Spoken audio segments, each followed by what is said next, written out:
Sweet. So welcome back. Yeah, today we're just gonna start.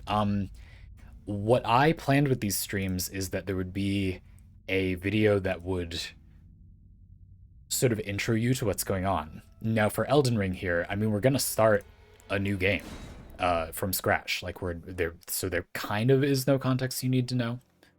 But the intent of these is that it's a way that you can feel caught up with the game's build system, that you can follow along with making builds in a game. The purpose of making this series of streams is to kind of address that issue. So for something like this Elden Ring series of streams, I guess we'll call them arcs, the intent of that video is to give you a little smash and grab of the game's build system. So it would be, I would log into my existing character and show you this, that, and the other thing. You know, you get this many talisman slots. Here's what they do. Here's very basically what the stats do. This is what the build system is. Because part of the point of doing this is to give you like a little review of a kind of the game's build system, to scout out things you might enjoy. And I think that still is useful for something like this, where we're starting from the beginning so you don't like absolutely desperately need context. And I have a draft of that video made. I'm not that happy with it, but it is complete, I guess.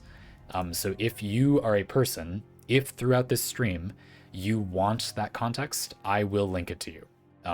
My day went very chaotically today, so I don't have the chat command set up yet, but I have it linked, copy-pasted. So you're welcome to it if you like.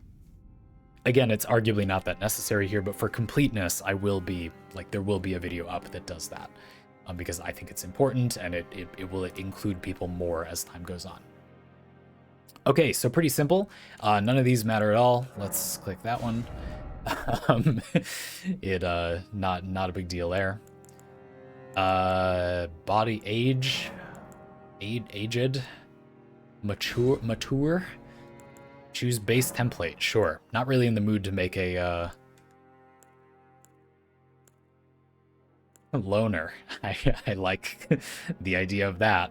Yeah, it looks perfect. And anything else? Keepsake. The thing that is an extra flask upgrade. I'm not trying to give myself an active disadvantage. I'm just not making any. I'm trying to make the zero decisions about my build's direction here. And then we need a name, of course. He is born. It is done. There's some character creation for you, huh? We'll give a bit of framing about this situation for sure. There's a little bit to talk about here, but I'm mostly just sort of dodging the build decisions such as it is in the early game. Welcome back, everybody. Welcome back, Rainmaker. I saw you joining the lurk. Solvalawe, you said the club is one of my favorite weapons. Good stick. It's not a bad starting weapon. If they're gonna give you nothing but a club as a starting item, pretty much, you could do worse. It's not that bad. They could just leave you with your fists. A club is a little generous, luxurious even. Certainly it's nothing compared to the other starting points the game offers. And it's quite nice they give you this little quick menu where you can look through them and see what are we not getting as starting items by picking Wretch. So you can see there's a solid, couple of different weapon options. You get a shield, dual wielding, power stancing. I think those are the same weapon class option with a shield. Axe and a shield. Yawn.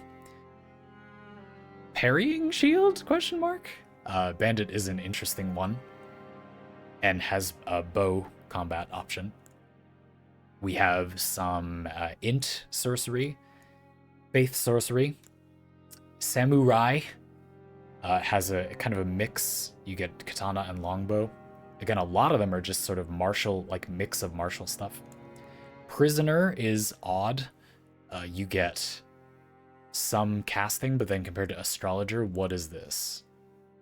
Astrologer has lower physical stats, I guess, but more mind, whereas Prisoner compromises the mind but has more even physical stats, and a sword, I guess. Confessor is kind of like that, but for faith casting. So it's like a paladin, if you will. This is what I started as when I started the game, though my mom got me a Steam Deck for my birthday just a few months ago, and I let her pick what I started as. We've played a lot of video games together over the years, and she picked Confessor. That's why I chose that. I don't think this is an uninteresting origin to start as, though I do feel like it's a bit good stuffy, personally. What is the other faith caster? You start with 16 faith. Okay. All right. But anyway, of course, we're starting Wretch, as one is wont to do. This is a little bit more of an interesting build decision than it seems like it is, because you start at a lower level.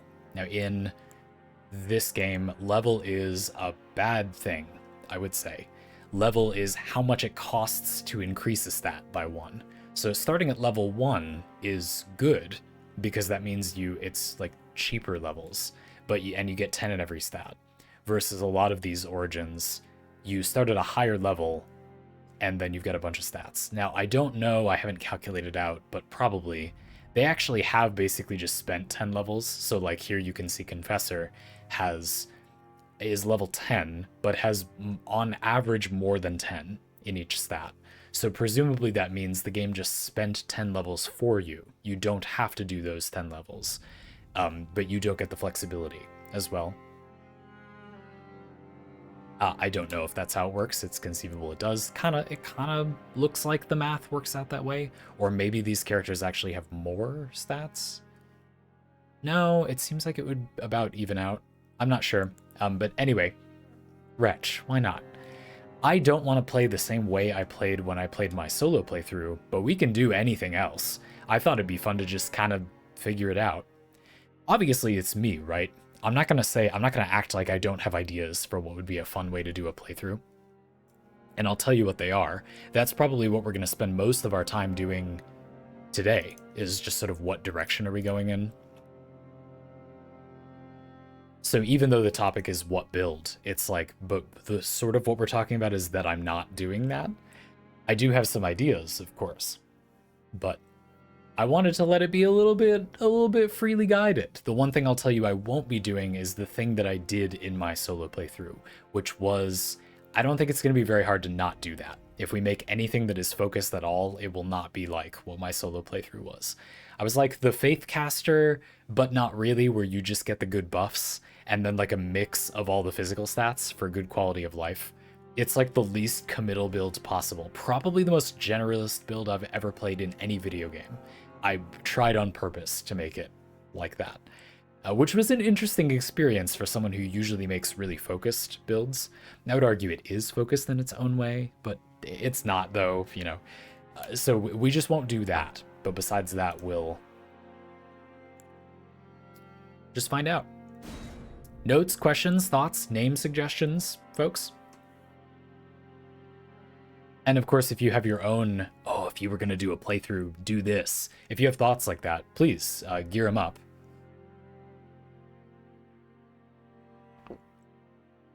Feather, welcome back. You said it's kind of interesting how playing Wretch and its equivalents in other games, like the other FromSoft games, have an option like this too. Becomes a better or worse decision, depending on how open or hard the start of the game is.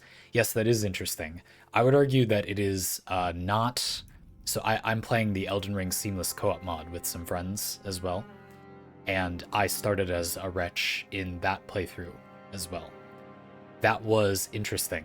I personally think it is easy in this game because you have a lot of powerful options that are readily available before getting like blocked by anything particularly challenging. You can, if you play like a wuss, no, it's fine, of course. You can gear up in a pretty effective way without doing literally any fighting, should that be your desire. We're not going to do that because I just don't need to, but there's no need to in a cosmic sense, but you definitely can do that very easily in Elden Ring. So I would argue the player willing to look things up, you could, if you wanted to, have a very easy time, though it's still an interesting puzzle, you know, what you have access to in the early game. That is definitely one of the fun things about playing something like Wretch in an open world game. You do have a lot of options, but far from infinite options. and so you're still picking and choosing a little bit. And using a wide variety of weapons and making the most of what you have is kind of fun. I really like that. What are we doing for a name? How about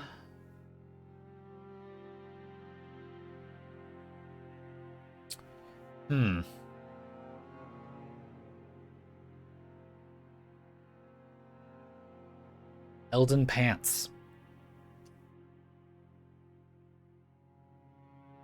Masterpiece, right away. Got it on the first try. Just perfect. Simply ideal. There's no need to discuss this further, so let's begin. Shorty. Yeah, because, yeah.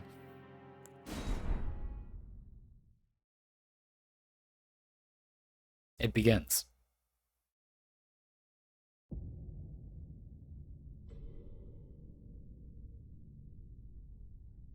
The fallen leaves. Can you hear okay? We're totally skipping the story, by the way. I'm just kidding. We're not going to do it as a cinematic experience. In the age of the ancients, we skip dialogue, but I wanted to make sure that you could hear. This definitely won't be an immersive playthrough at all. We're going to do a super willing to look stuff up and fiddle with the order of operations in the game, indulgent playthrough. If you watched that time that we played all of, not Transistor, but the third Supergiant game, which is called Pyre, together, I did kind of read the dialogue and pace it, and it made it like a story playthrough. I feel Elden Ring is a game where that is thoroughly unnecessary. If you want that, there's extremely beautiful versions of that done that exist. You didn't want to hear him talk about the loathsome dung eater? That is the one part I was missing, really. The loathsome dung eater is one of the things I wanted the most out of this situation. But alas, we can comfortably do his quest line later. Out the door we go. First goal is to stop needing to stare at this ass. Is as magnificent as it is, and find a way to be free. Time to jump off a cliff for a true speedrun. You're right, there's simply no other option. It's solvable. I got it exactly right. I mean, I lost a few seconds there, really. Like, I had the door open for like 5 seconds or so. First death is on the board, baby.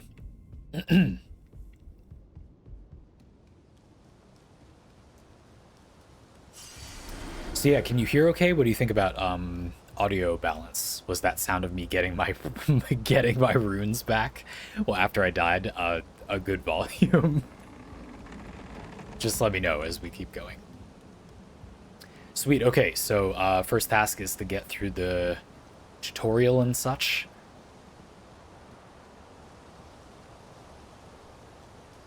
And it's pretty easy to do that. You're just gonna want to kill this guy. Hey there, buddy. Being a learned player of these games and getting nice and aggressive. Still alive. Still alive.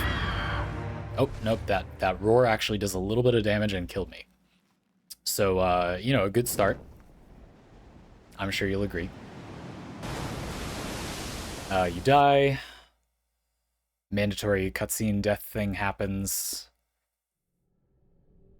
Skip that cutscene. You get your healing items, excellent. Don't jump in the tutorial pit because I've played this game before. On pace for world record for sure. Indeed, that's right. This part we're pulling it off like a band-aid.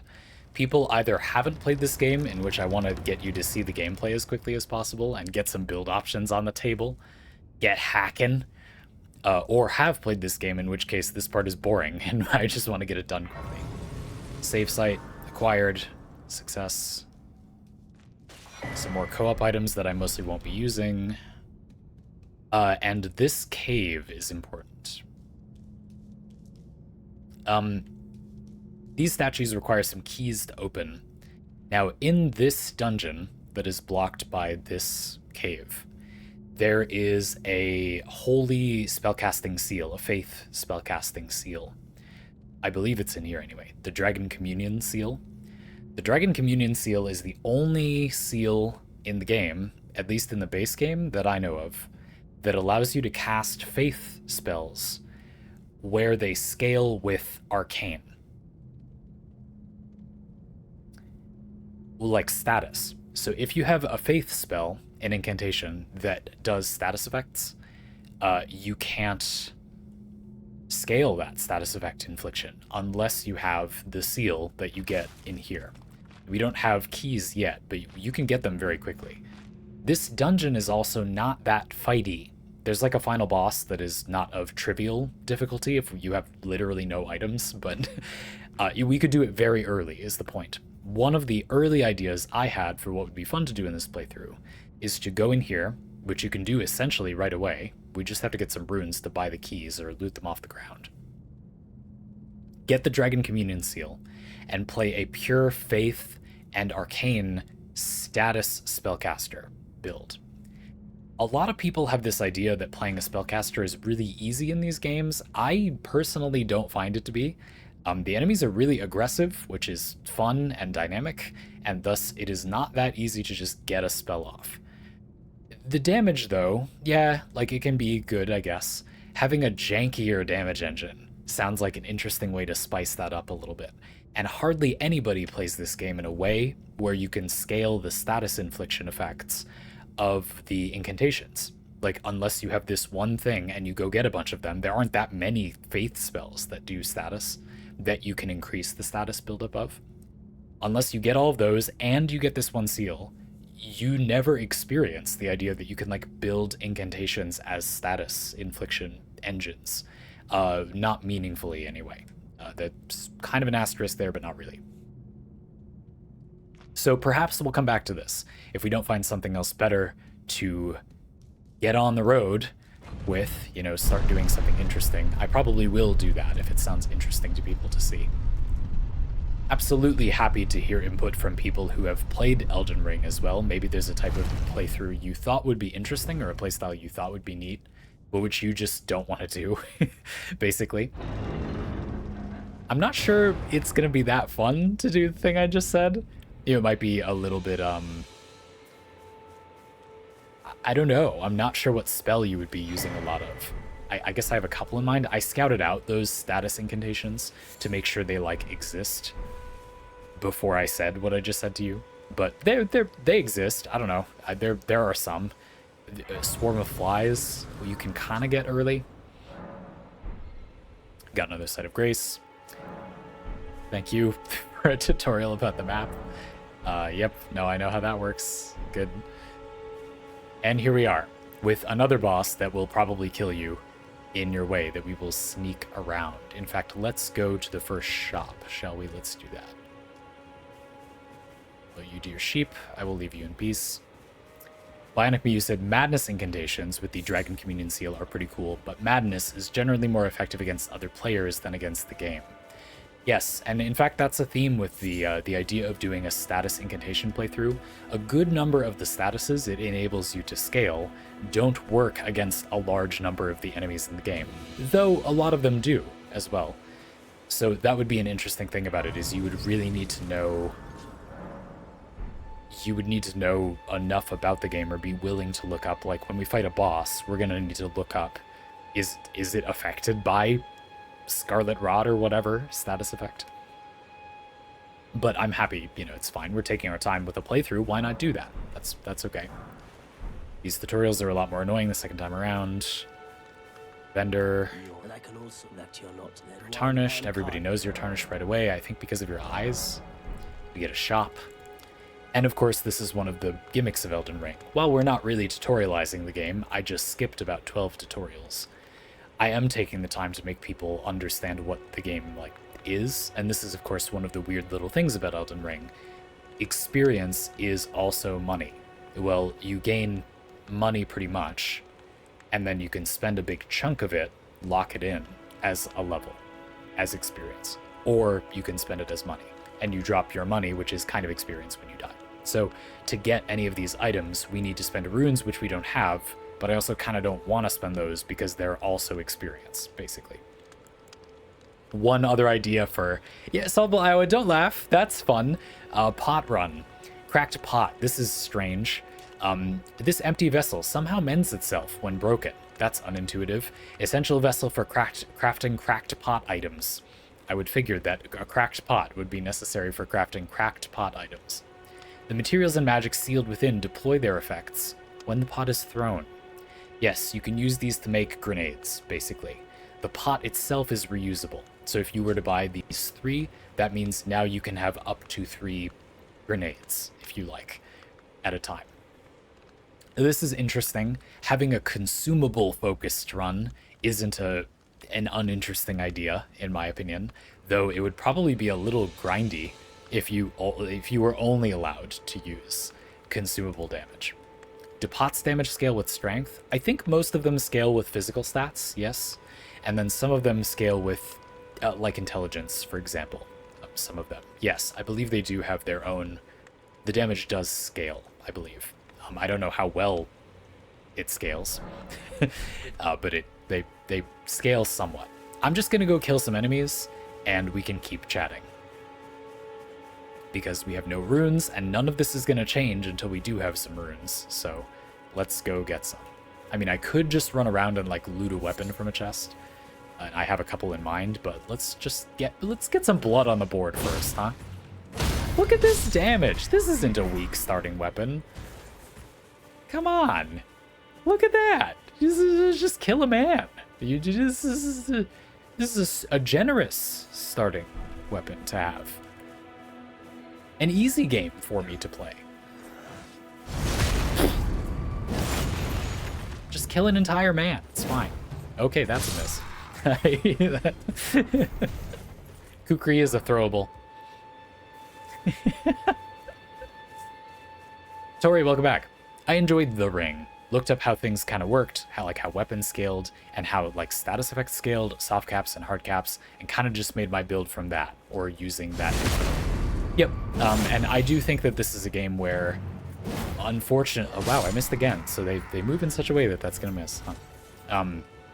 This is a game where, knowing those things, unfortunately, I think the worst thing you can say about this build system is that it isn't what it looks like it is if you don't know how things work. Like, the game makes it seem like, or a naive player would reasonably assume, that a lot of things work in a way that isn't anything like how they work when you actually know how they work. Status scaling is one of the best examples. I agree, Tori.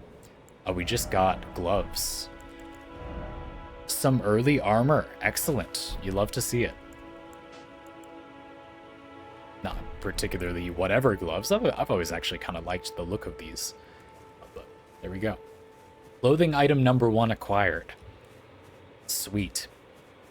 I also spent my first half hour of Elden Ring sneaking around butt naked in the woods hunting boars with a club. Fantastic experience. Game of the year, in fact.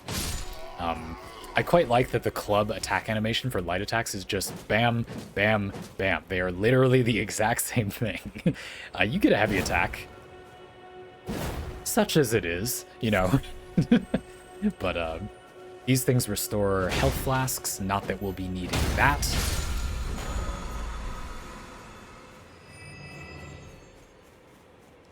And let's go get the knife that gives you Ashes of War. So what we're going to do to start out, I figure, is get some of the basic parts of the build system locked in.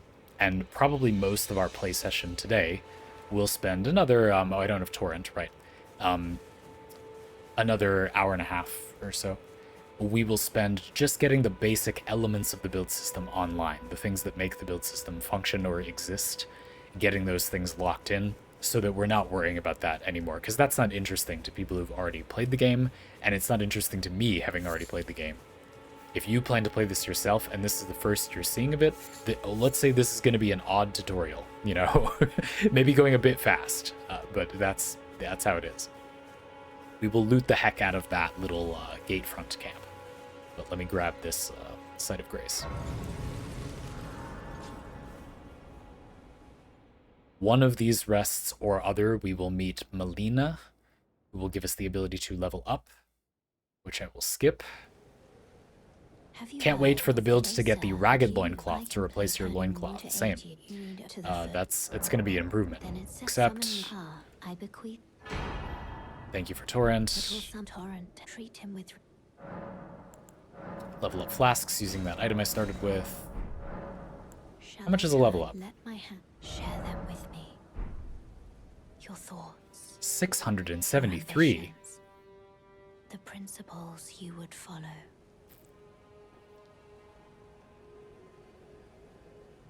673 is downright costly.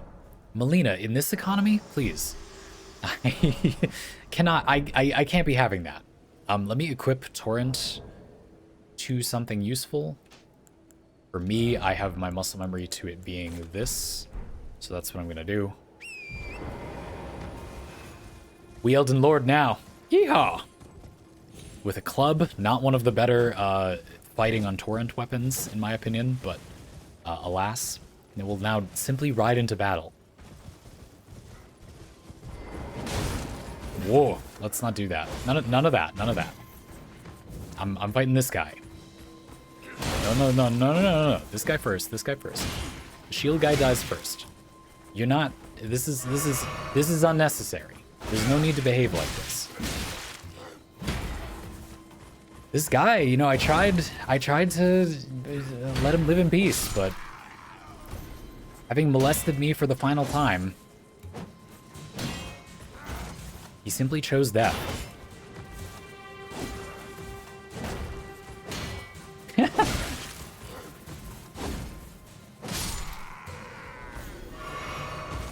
Enemies are on the board doing some damage. You gotta give them credit where credit's due, yeah.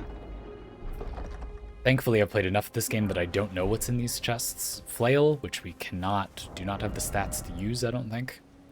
18 dexterity. Holy shit. Okay, so no. Not gonna happen. That dude was the soldier of God, Rick. I appreciate that joke, actually. Man held out. It's true.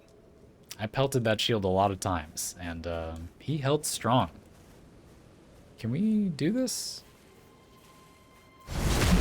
Yep. Not sure that should have worked.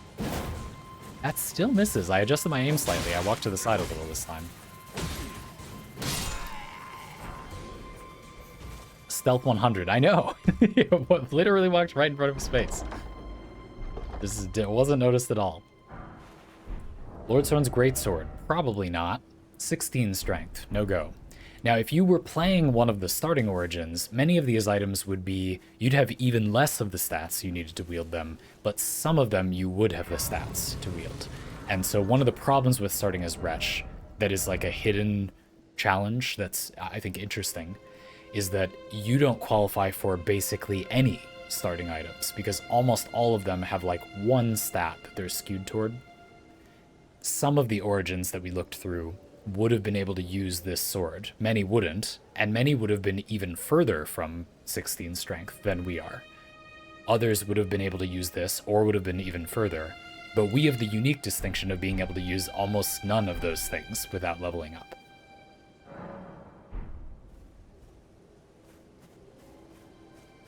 So that is a unique aspect of the challenge that I think is interesting. Still not a huge challenge, but we're gonna get some more kills. We'll do this excellent stealth thing again.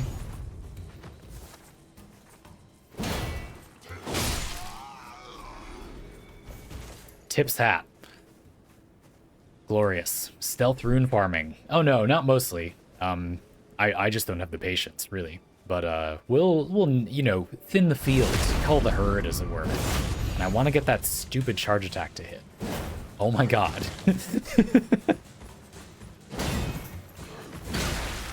Whoa, okay.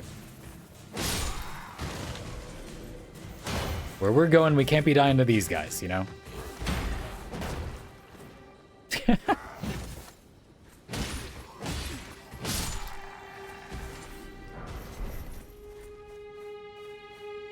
Tori, you said one would assume, oh, this is about the stats again.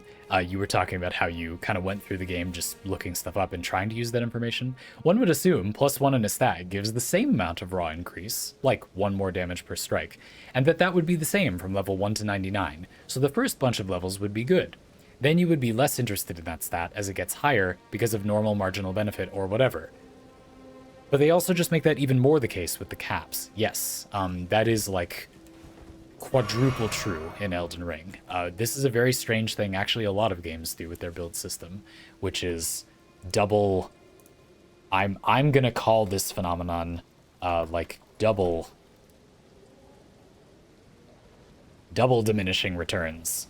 This is the phenomenon where if you get the same amount of benefit from every level in a stat, and that continued linearly, you would want to get a stat less the more of it you had.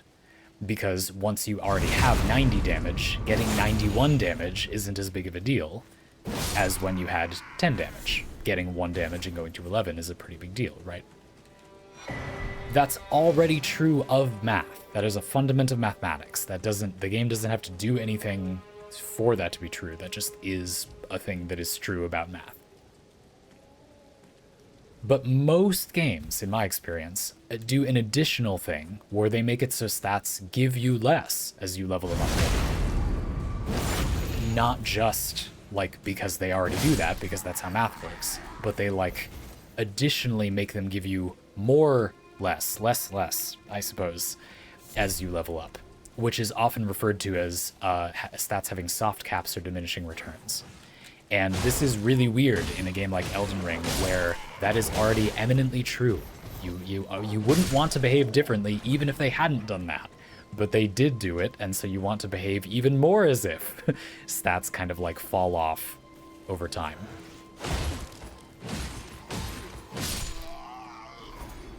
I just think that's very odd. Yes, and the exact like values for those soft caps are arcane. Okay, hi. The stat arcane, in fact.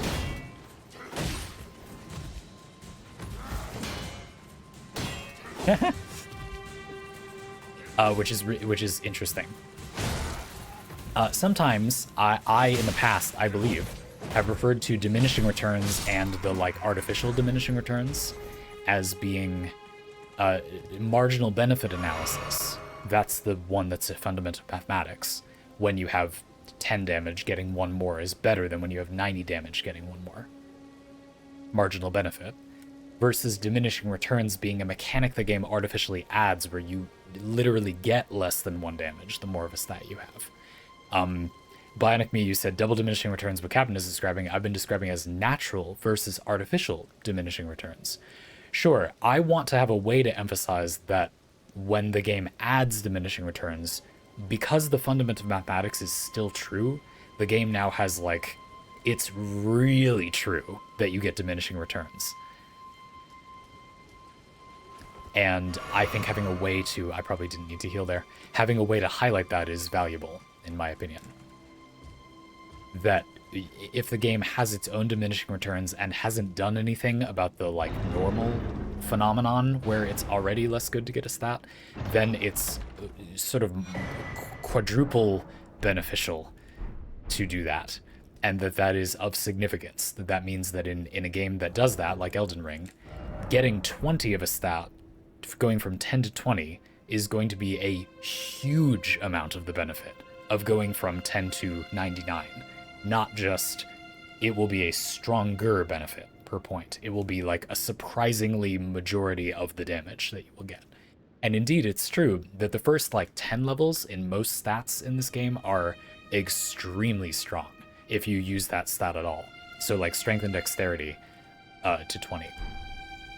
The messed up thing, the really messed up thing that some of you might have realized as we're talking about this from the conversation from before, is that Elden Ring actually triples down and has triple diminishing returns for stats, because most items in Elden Ring require you to have a like mid-teens to low 20s amount of a stat to equip them.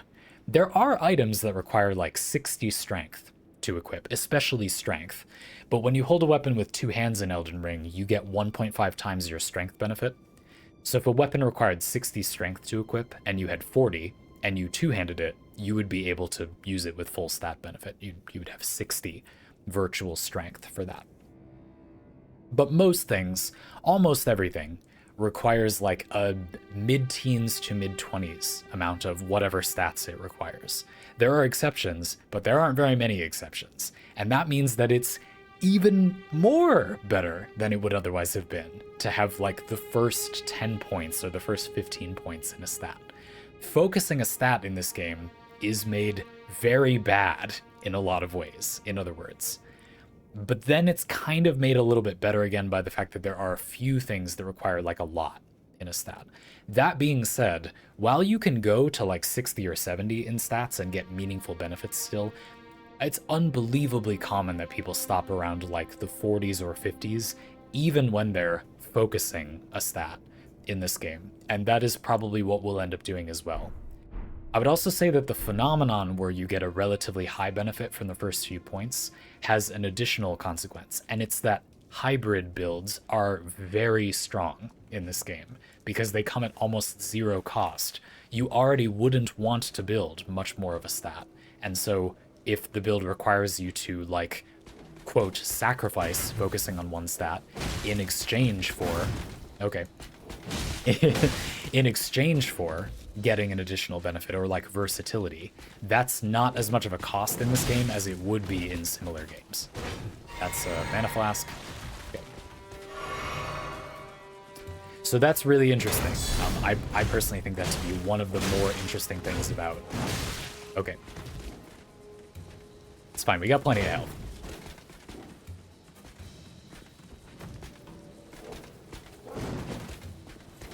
Oh, there's 2 guys. Okay, we probably don't have plenty of health. Yep. Oop. We're wearing him down. Deal with this guy.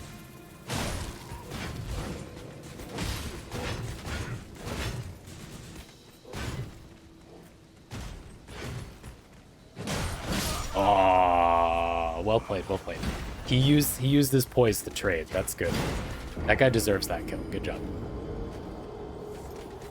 Tori, you said, and the other thing, yeah, this is a good point too. There are also a lot of different stats. Vigor and endurance are some of those stats that are just good for anything because rolling more and not dying are both good things generally. And having some strength in order to have enough weight capacity to medium roll in more types of armor is also pretty good. I believe the stat that does that is endurance. Yes. But the point stands. Being able to, like, do that, having the utility of that flexibility it's the same as the point you were making, I would say. Endurance is really overpowered in this game also. I think a lot of people focus on vigor, but having high endurance is cracked in this game. Like, that's extremely strong and just feels great. So definitely one of the things that's kind of nice is like all these diminishing returns upon diminishing returns. Where the hell is the Site of Grace? Okay, there it is. Can't see it at all during the day, you know? Is like tough for leveling up. You might have a bunch of runes and go, oh, well, I want to spend these so that when I die, I don't drop them. But it's like bad to spend them on most stats. I think the good thing is that spending them on vigor or endurance is good for an amount of levels you probably won't need it to be good for, you know? You could very comfortably spend 100 levels on just strength and endurance, and they would still be very good to level. So.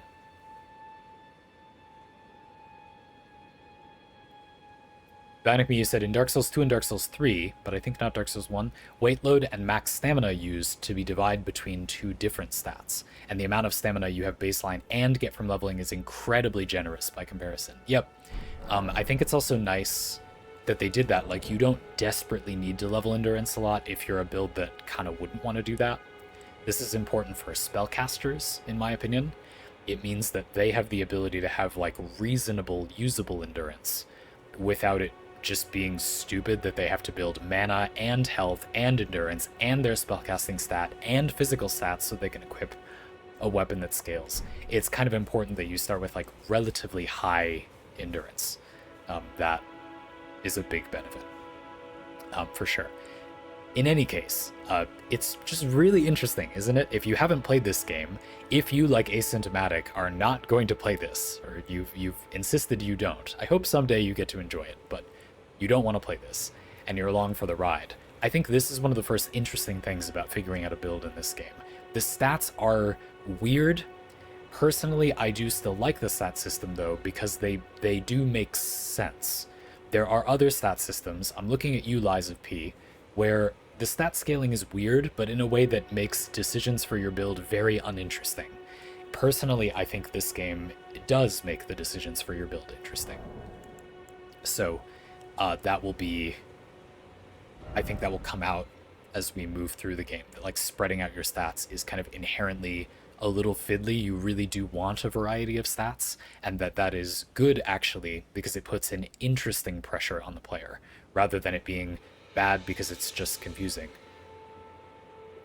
Big but, though, obviously it would be much better if the game made the soft caps clear. There is some very arcane, it's one of the stats, boo. There are some very arcane thresholds at which, once you get this amount of points in a stat, by magic it becomes worse at this exact moment, you know? And I think that is actually interesting if you knew about it, right? If the game told you, that can be interesting. You get to this threshold of a stat and then it gets, like, arbitrarily worse. But only if it was, like, actually in the game, which it's not. There's no way to, like, know that, and I would imagine it would be quite hard to notice that, like, by playing the game normally.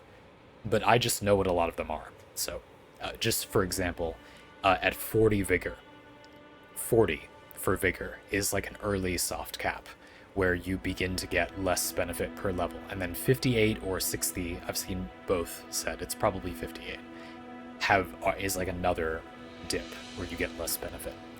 Endurance has a bunch of them, which is good because you would want to do it to taste. Mind, it's an interesting situation. There are some soft caps, but you can also do something like 38 Mind, which is the amount that a fully upgraded mana flask will restore, and no more than that. So that's an option. Strength and Dexterity, yeah, you get a big benefit for the first 10 levels, and then there's some weird ones, like 53, but then because Strength two-handing gives you 1.5 times your amount, I think that's 35 or 36, and then 1.5 times that is 53. You can see what I mean. Arcane, I keep making that joke, but I swear it's not on purpose. Amounts of these stats give you certain benefits, so very weird, will be a big part of this playthrough, pretty much no matter what build you try to make.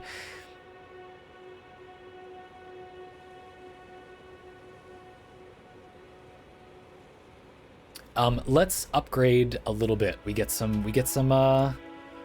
bolster ourselves a little bit early on, eh? Let's grab that armor that dropped. Get to cover my bare ass. Congratulations to me. And we also unlocked Ashes of War, one of the build system components that I was saying we were going to try to knock out today. These do two things. They allow you to add an ability to weapons that don't already have one, or certain kinds of weapons that don't already have one. And they also allow you to modify the weapon's stat scaling. We're mostly not going to want to do that much early because I have low stats and everything. But, for example, they allow you to give a weapon scaling with intelligence or arcane, perhaps, if you're playing a spellcaster kind of build or a status build, which we might very well decide to do. Freshly armored up, we'll now go extract revenge upon that bastard knight that was able to cheese me with their poise value. It was actually that guy with the shield, I think. Now that I have the Ash of War, I should relatively easily be able to wait for him to block and then give him a little How's Your Johnson, just like that. And he took a lot of damage there, as you can see. Loads, really. Didn't dodge that one properly.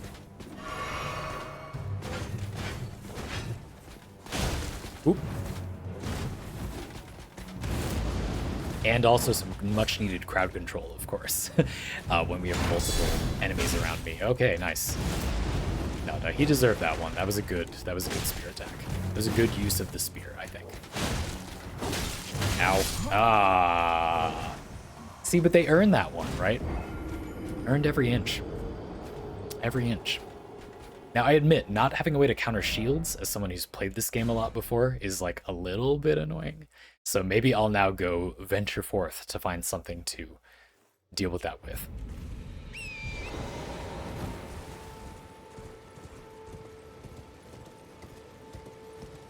And we'll come back for revenge. I'm not the kind of player who feels like, but for the moral victory, we simply must defeat him in single combat.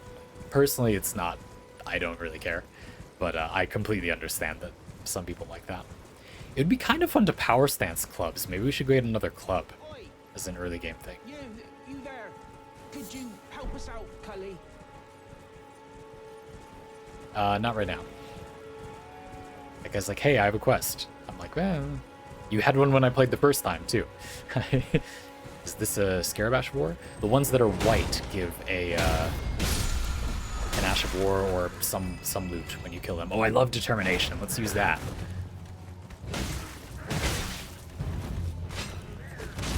Folks, this is unnecessary. There's no need to do this.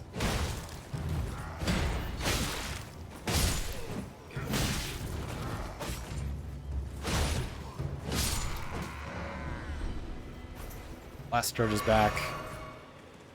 Don't really want to fight that guy right now. Away we go.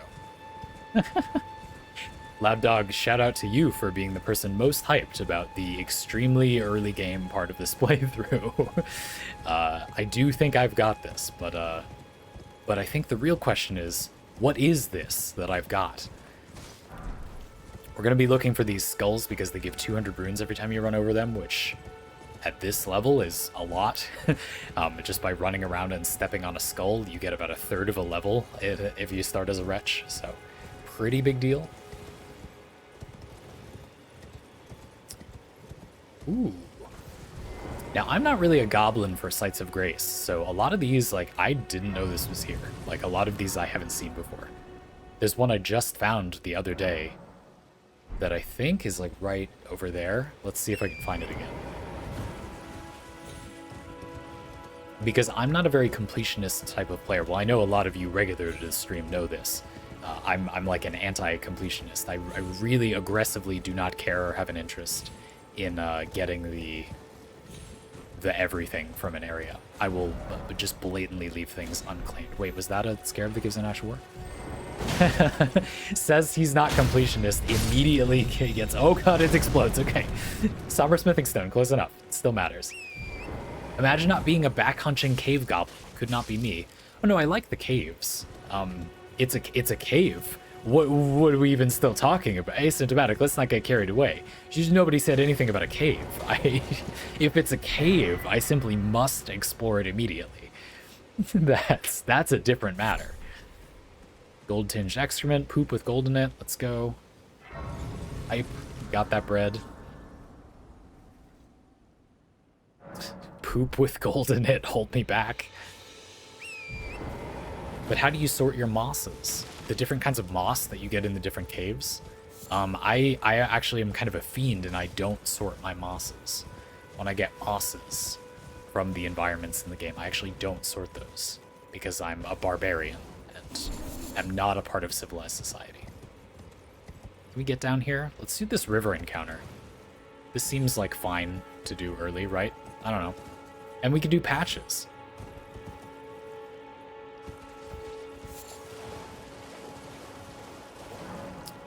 This lets you do a big jump. I'll just do it to show people because it's fun, but we're staying in the river. And it negates fall damage on your way back down. Have I been under here before? I really don't explore these things thoroughly, but I know that in the river there's an encounter with this guy. You'll get invaded for the first time, which I might die because I have absolutely no upgrades. It dismounts you, which is unfortunately the telltale sign that you know you're going to get invaded. Right around here. Yep.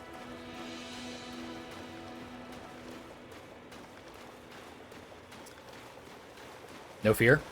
We go right in. He has daggers, so all we have to do is be aggressive and we'll be fine. Okay, he took like half my health in just that one little exchange, so maybe that wasn't entirely true. Okay. And then, yeah, someone comes to help you. Gotta start swinging a little earlier than he does because he's got... Okay. Yeah.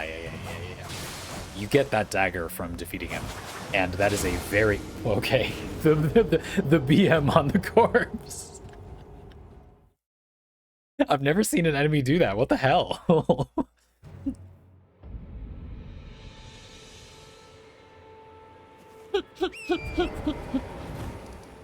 Okay, yeah, like screw me in particular, right? That's fine. No, that's okay. That was a legendary, like, super BM move. Yeah, like, wow.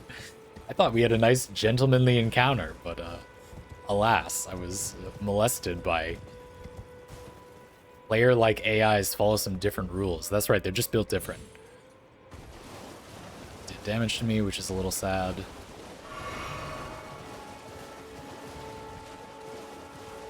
You could try getting the friendly invader to help, but you need to survive long enough for him to turn up. No, I mean, I just wanted, for the sake of morale, to beat him by myself. I know that it's not going to be hard to do. I'm still mostly in fooling around mode. But I guess we could get a bit serious so that we don't just spend all day not accomplishing anything. We're going to have to do this phase of the fight, and then wait for him to shoot Reduvia's Ash of War. Yep, there it is. Once he gets in the mode of doing that, if we can dodge them, I should be, like, sort of fine. Bloody finger. The end is nigh. That works well. Circling him and then going for a okay. Swing using my superior range. Oh, just barely didn't die to that. If he hits me, I'm going to get blood loss and explode, so I'm just going to kite him around. Okay. Yep. So maybe this wasn't the best idea. Yura's cool, but he needs to work on his timing. For real. Slow as molasses, my man.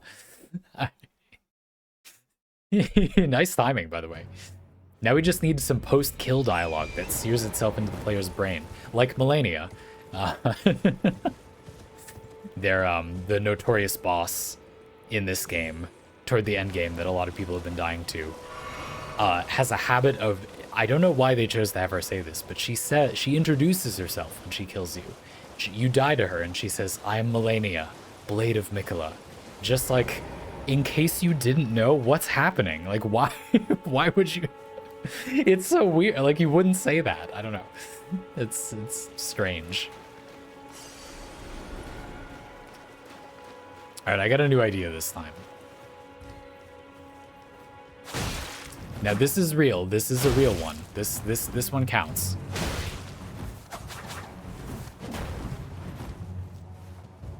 Oh, the hard read. I went for it. See what I'm doing here? You see what I'm doing? Bloody finger.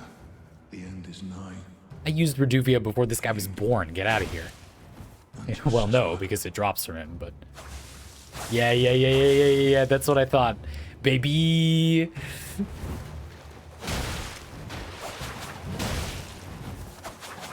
Oh, the hard reads.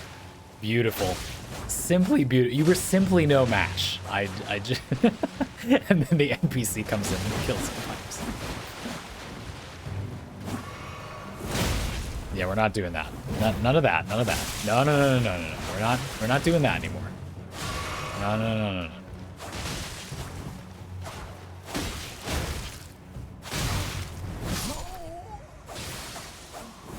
Now, see, but I was serious that time, so now I'm a little salty. That's right. But this is good. I don't know. I think we're doing Arcane. Nobody has said any, despite your chatty comments, folks. Delightful conversation while I repeatedly died to this asshole. No one has said a single line of text about what they think would be a fun build for us to do. This must mean that you think that my stupid status faith spellcasting thing is the best idea. That we simply must do that for the entire hours-long playthrough. And so it shall be. That unless someone were to bring to this wedding a reasonable objection, that is what we must do. Alright, gotta use dragon spells too. Of course, Ragnavar. That's where some of your only sources of some status effects are from those. So absolutely, we're gonna be doing... In fact, we should probably do that today. The Dragon Communion or whatever it's called, altar. The dragon seal is the arcane scaling incantation seal, right? Yes, correct. You would want to use it anyway because it's the only way to scale those with arcane. Okay, I think I'm just gonna leave this guy for now, and we'll come back later and kill him with dragon breath. So you get them buffed anyway, exactly. So let's pitch that then, if that's what we're gonna do. What we need to do for the next half hour or so then is get some levels and enough runes and like a usable weapon that it's not tedious to do these fights.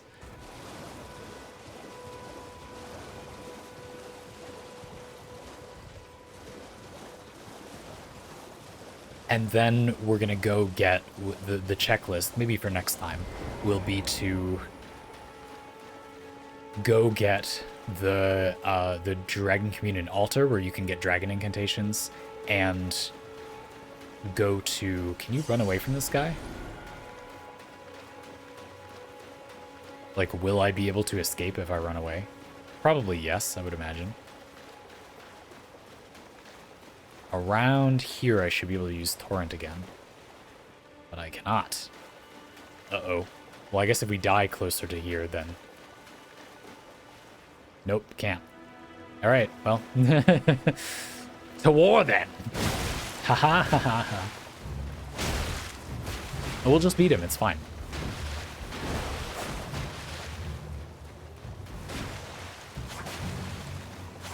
Whoa. Good jump attack, good jump attack. And then we need to go into that cave. We need to get the Stone Sword keys to go into that cave I showed you at the beginning of the game, to get the seal that scales with arcane. And when we get that stuff, I will explain again how it's kind of weird scaling works. I'm trying really hard not to make the arcane joke again, because that's going to get old even for me if I keep doing it. This is what to do. I'm just going to overheal whenever I get hit because I have like no health.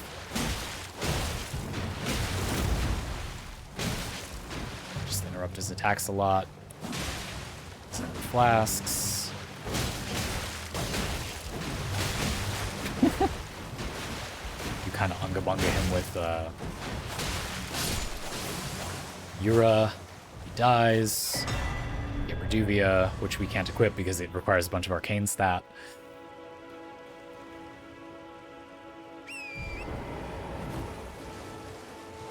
Yura leaves, and then later we're going to come back to this. Well, I guess we could do it now, but later we're going to come back to this cave.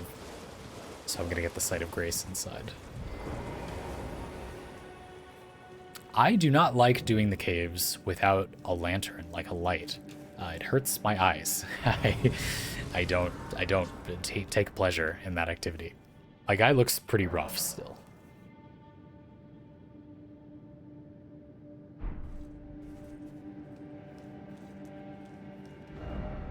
But you can't teleport out of the cave without, like, getting out.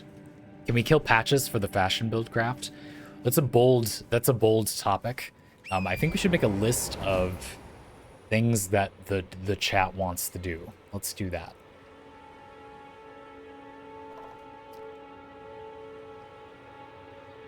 Kill Patches for fashion. If I'm just gonna skip all the dialogue anyway, there's not much reason not to kill Patches for fashion. Yeah, we could put it to a vote. Why not? Democracy. Okay, let me get out of this riverbed and go do some, like, normal stuff, shall we? Light that burns my eyes is a move that makes Nintendo's lawyers apply a copyright strike debuff on your channel. Oh, God. That's actually the Flame of Frenzy spell. Small correction. Not to be pedantic, actually that's named the Flame of Frenzy. We don't need to go to that marker. Let's go here. I'm gonna get a long weapon, so I at least have a little bit of reach. And then we'll start bootstrapping like a functional... Oh, but I can't use it. Right, I keep forgetting. Damn it. Okay, it's fine.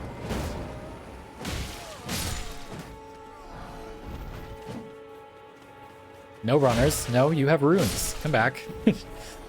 I will simply use this club to beat you to death for your money. It's a very noble game. I'm a priest. I will be using the faith spells. Give me your money.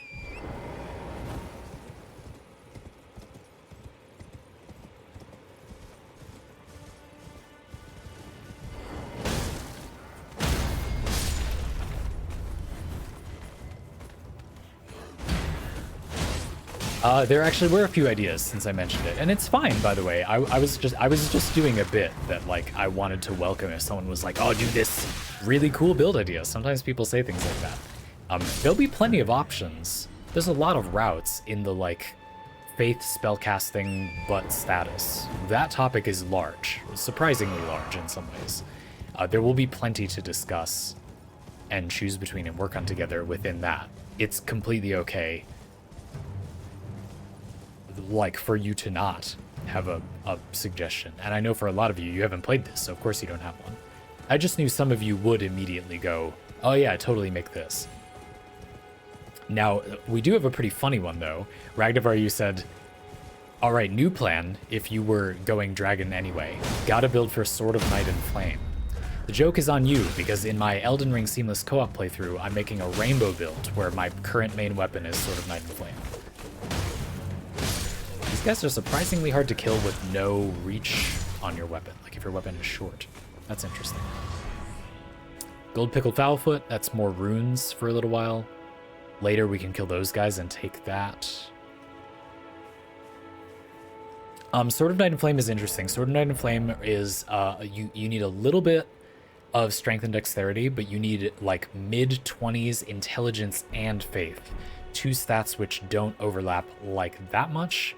I am, in my Elden Ring Seamless Co-op playthrough, building a build that is all of the payoffs I could find for intelligence and faith as a build. The core of the build is an intelligence spellcaster, but I'm not going to build very high total intelligence, and that I think is going to be a really interesting build. Sword of Night and Flame is a really big early power spike, but it's interesting because it's bad for like everything else for a while in the early game. You know, like around the time you get it, it doesn't do anything except that, but that weapon is very strong, and so you kind of lean into that in the early game. When I played the first time, it's around here, so we could do it, though I'll probably lose that boss now. There's an enemy around here that has a really, really strong martial weapon with a really good Ash of War that does like a backdash and then a forward attack. We'll probably get it eventually, so I'll show you. Bloodhound's Fang, if you've played Elden Ring. And I leaned into that. There's a lot of early game build suggestions that are like that. You get like a distinct early game weapon with an Ash of War you can kind of lean into, and then you use that very heavily for the early game. And I kind of don't want to do that for this playthrough because I feel like it will be a bit boring. And I'm already not some kind of master, but better enough at the game that I feel like we just don't need to. And it would be more interesting not to. One of the things I thought was interesting when I was scouting out the Faith Arcane build is that it has a lot of... I don't know about a lot of variety early on, but it has like an interesting amount of variety in the early game. There's you can acquire a number of status adjacent things early on. Let's participate in this fight to get runes. I think we're gonna help to make it more likely you survive. I'm gonna try to help the side I think is gonna lose, which looks like the soldiers.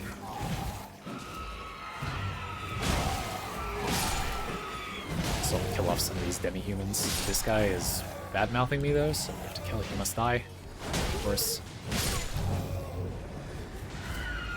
The other thing about building anything arcane is arcane is a really interesting stat in that it builds your status build-up. That's the main thing it governs.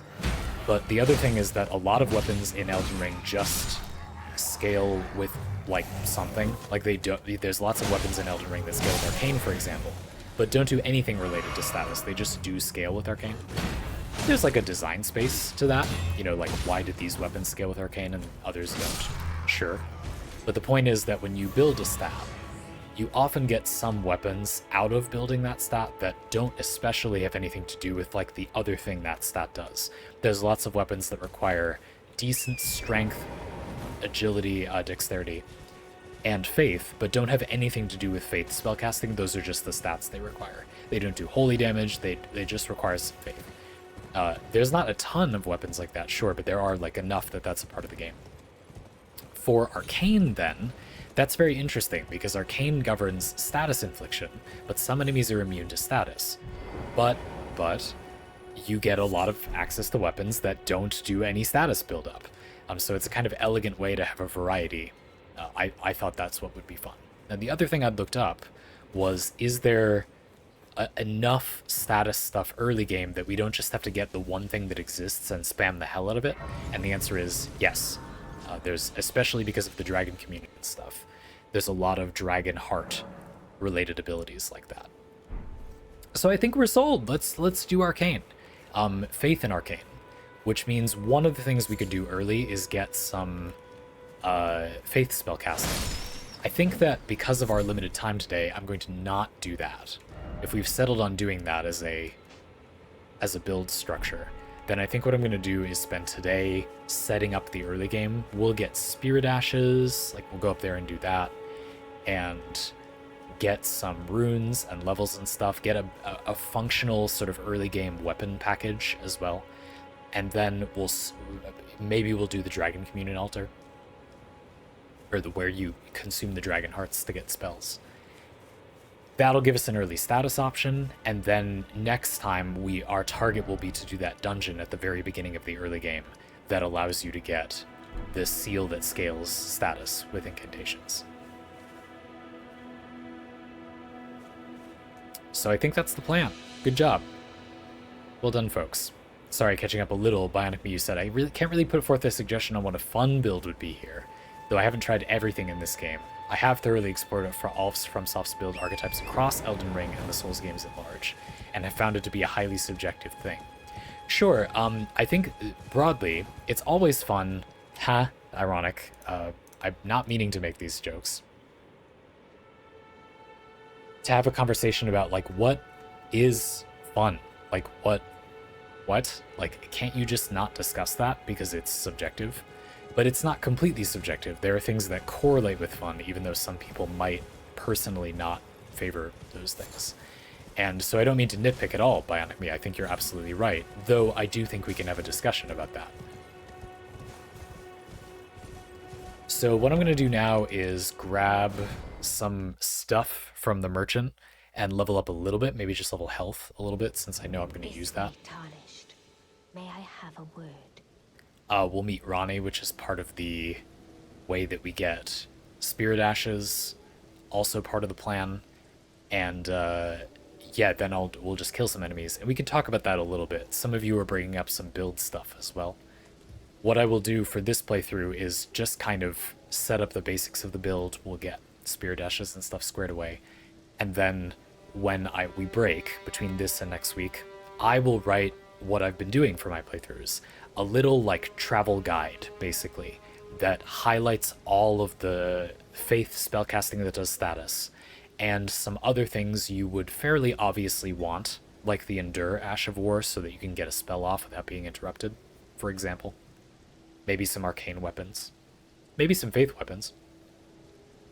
And that will mean that when we play, I don't have to constantly look stuff up.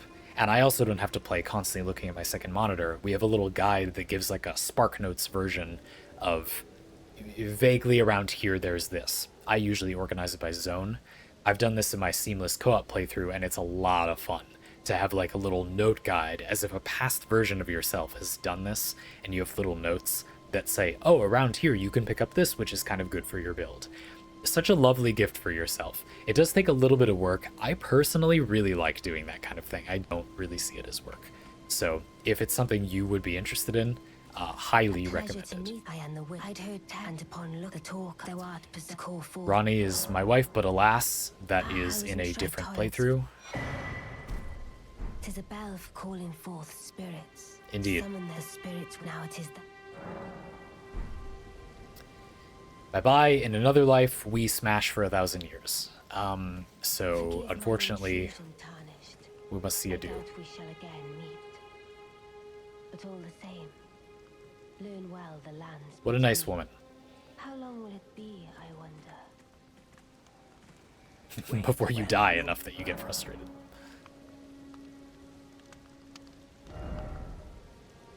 3,800 runes. Not a bad bounty. It's not. But you don't sell the weapons I want. We will, of course, buy the crafting kit. 3 pots. And see what these give. Bone arrow, bone bolt, glowstone, cured meat, white cured meat, holy water pot, and roped holy water pot. I see pot, it gets bought. That's the rule. Them's the rules.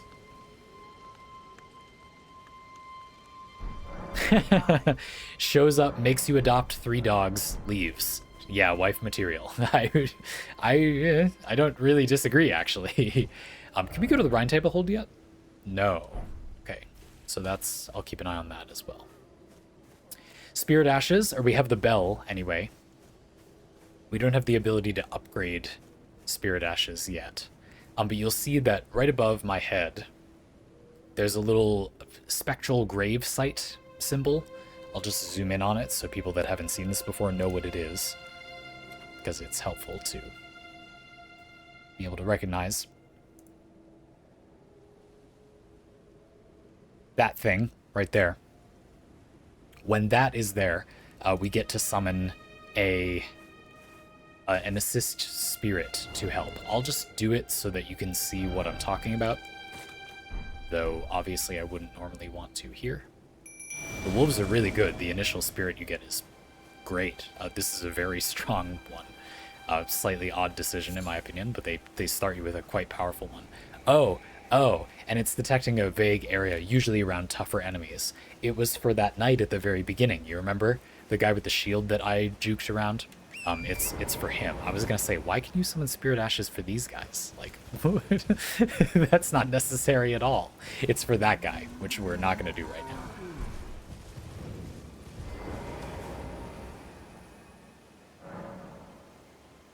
Yeah, so again, more the, my guy's appearances. He's like, why am I like this? What is my life? That girl was crazy. Women are insane. Like, talk to Melina. Melina's like, what are you doing, Tarnished? Like, that was Princess Rani, America's daughter. Sort of. Not, like, the stepdaughter, I guess. Anyway.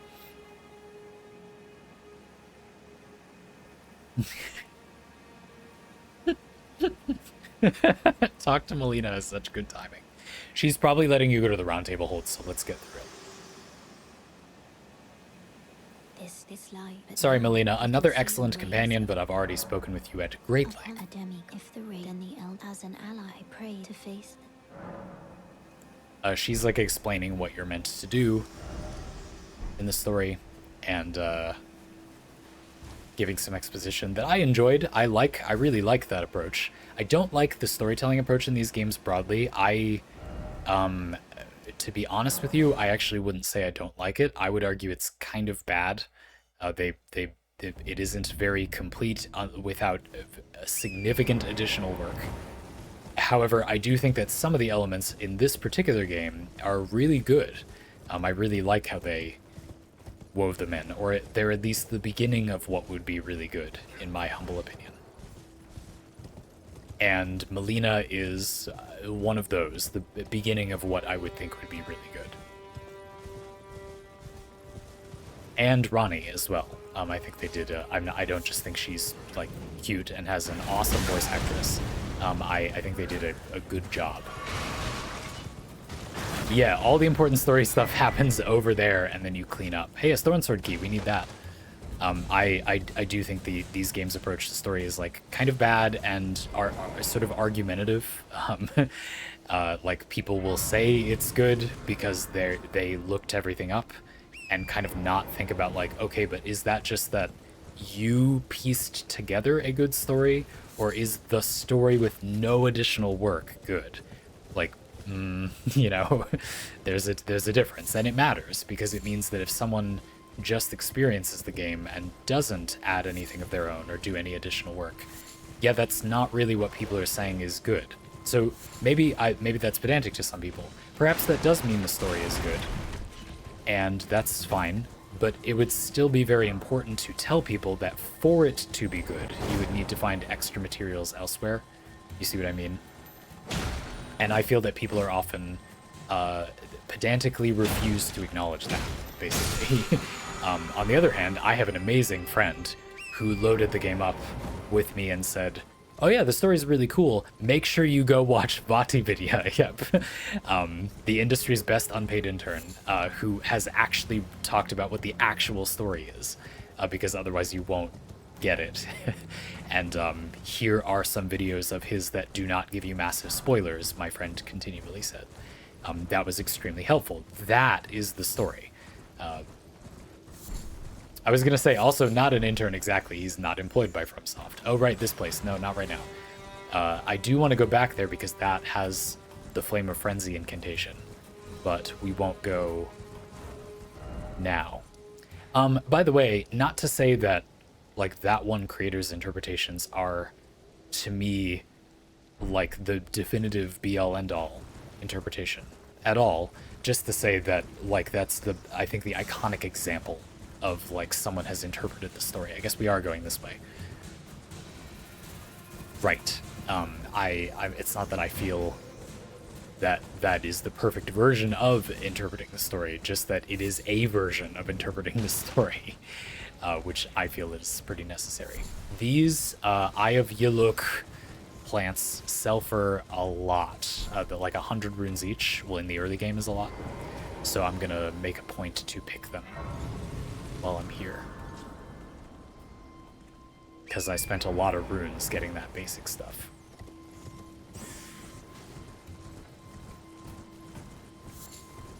Yeah, and one thing I did appreciate about those videos of his is that he says that it is just his interpretation. Now, obviously, it's just his interpretation, but for the people who want to take things as the single correct answer gospel, he goes out of his way to say, well, guys, it's not, though, you know, which I think is good. That being said, Ragdavar, right, like, there being just one guy who is the only interpretation that's recommended is not great. I just personally haven't gotten into this enough that I know others, so forgive me, but I did think he did his part, which is he said it's obviously his is not the only interpretation. Not to say it's obvious that you shouldn't bring it up, Ragdavar. You're right. That it's good for there to be a variety. I always forget how you get across this chasm. But I needed to collect these plants anyway, so yoink. Rare card. In there. Yes. A shield. Ooh, that could be useful. Okay. Good. Yeah, definitely gonna use that. Yeah, let's get across. Free me.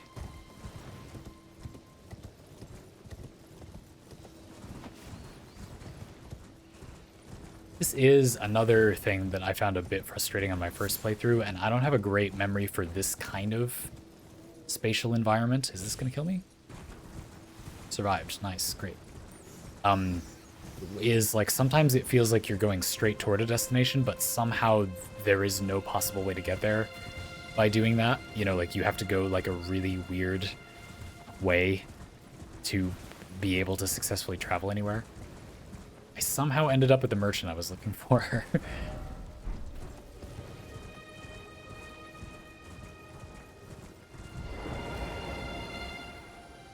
But I could have just gone down the road. Okay. Alright.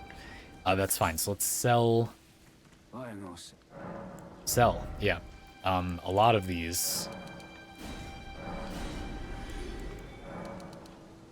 Because they're currently 100 runes per is currently a lot of money. So, good. Ooh, brass shield drop. I think this is a drop. The drop chance probably isn't that low. This is really good. This is an early shield that has 100 physical damage negation. That is, when you block an attack with it, it blocks all of the damage. The shield that we just got has 94 physical damage negation. So you take 6% of the damage that you block. Another thing that's good about the brass shield is it has excellent guard boost. This stat governs how much stamina you lose when you block an attack. So higher is better. Guard boost 61 versus guard boost 49. I don't know if this is true, but I think the way this stat works is when you block an attack, you lose an amount of stamina.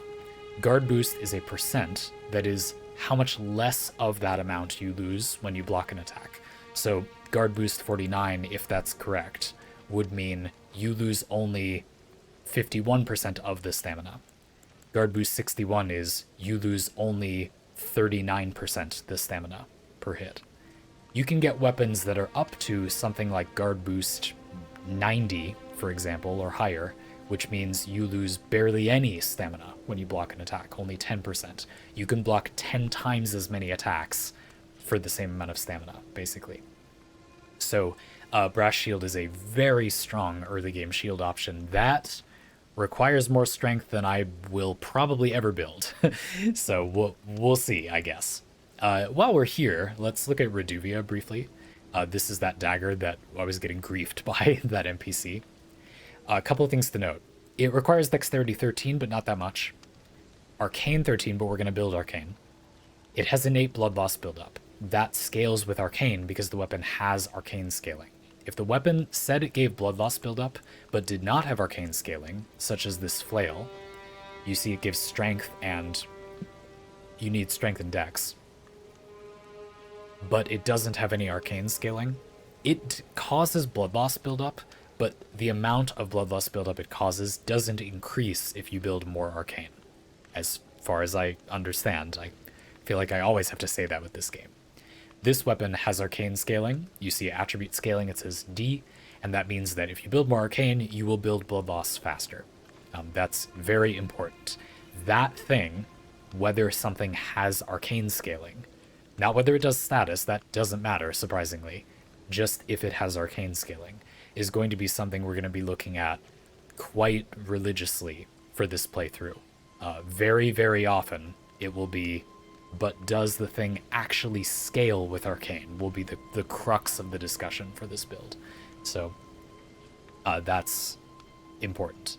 Yeah, likely it would make sense to start using this. I should probably equip that shield too, because I have absolutely nothing in my other hand and we have a ton of carry weight to work with. Nice. Only requires strength 8. Give it here. Oh yeah. We Elden Lord now. Oh yeah. Yeehaw.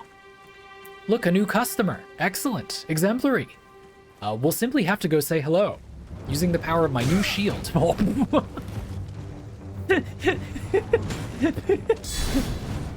Okay. We can do guard counters now. That's good. If I don't die to one hit. Yeah. Come here. Yeah. Oh, beautiful. So much. Oh, big damage. Oh, okay, yeah, that's all you want. So yeah. Anyway, since we were just talking about physical damage negation, flails actually bypass some physical damage negation. That's like one of the unique things about flails. So that was never going. I was deliberately making a joke, but it is funny how badly it worked. And we can do guard counters now. You block and then you do a follow-up attack and you get some nice damage and stagger damage as well. It has good stagger damage. Good stuff. This guy sells some Dees armor that a lot of people used in the early game. Flails bypassing some physical damage negation is something I read online and didn't thoroughly test, and I'm forced to accept some things like that and then say as far as I know.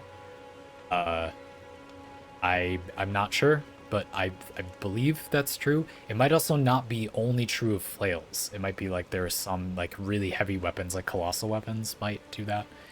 That might just be wrong too. I'm sorry. I'm never going to be able to thoroughly enough check all those things. I would have to spend all of my life only testing things and nothing else. The game needs to contain all this information, but it doesn't. So let's buy the pot. I'm gonna need smithing stones pretty badly, so I'm gonna just keep in mind when we see them.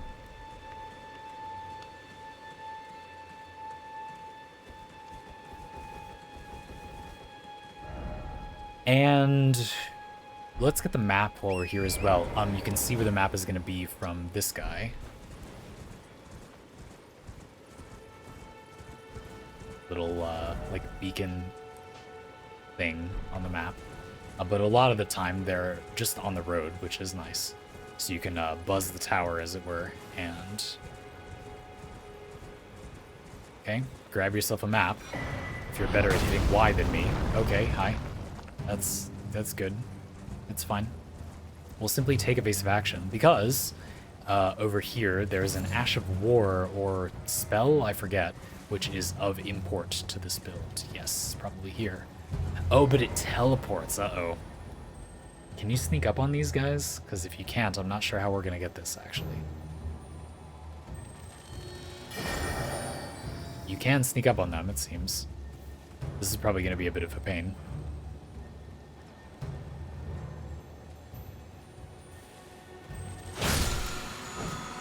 Less than I thought. Poison Mist. We're on the board, folks. That, as far as I'm easily aware, is one of the first incantations that could scale with Arcane that the game provides. Now, you'll notice a few things based on the conversation we had before. It requires 12 faith. It doesn't require any Arcane.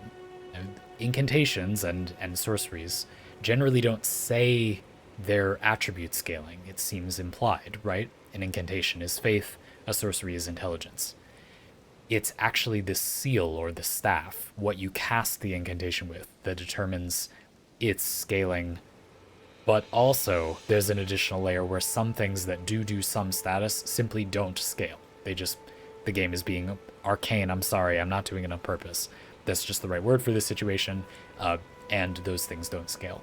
This, as far as I know, does scale, but again, only if you have a seal to cast incantations with, which scales with Arcane, which is the Dragon Communion seal, which is the one we need 2 Stone Sword keys for.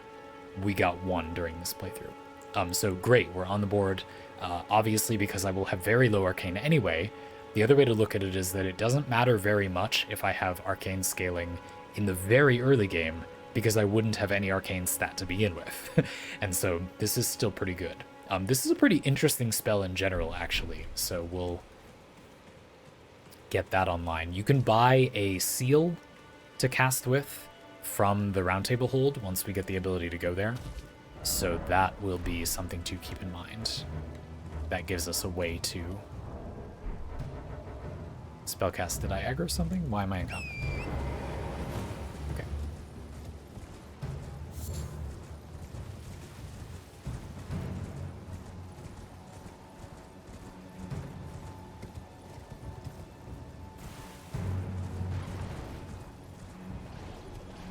There was some more build-related stuff I wanted to talk about. As I told you all, I wanted to talk a little bit about...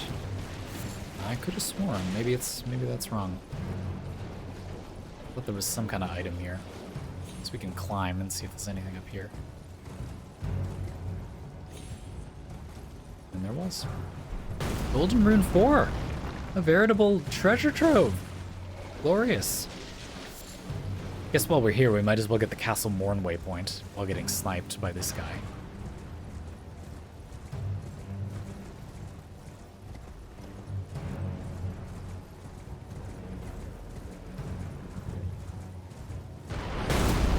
Yeah.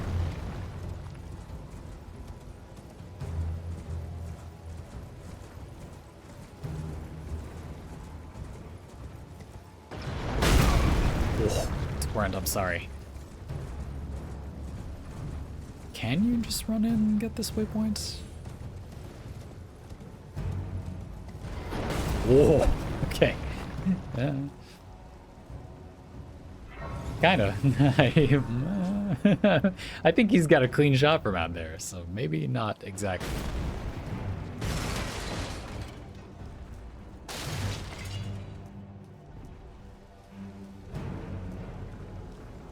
I was gonna say, can we take the bolts? Yeah, I think what happened there, indeed, is the Torrent dismount and mount, I believe, has iframes, though they're at a kind of wonky time. Which is a little inconvenient, but I'm pretty sure we loot these bolts. No, you can't do that. It'd be incredible if Just pick up the bolts, grab it and run.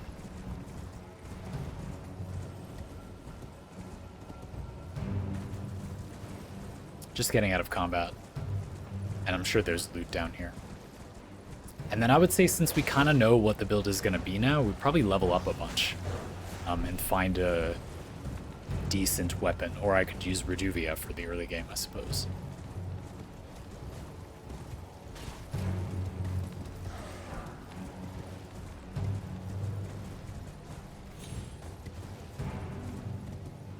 And then, yeah, the thing to do would be to ascend the hill and talk to Roderica, who lets you upgrade Spirit Ashes.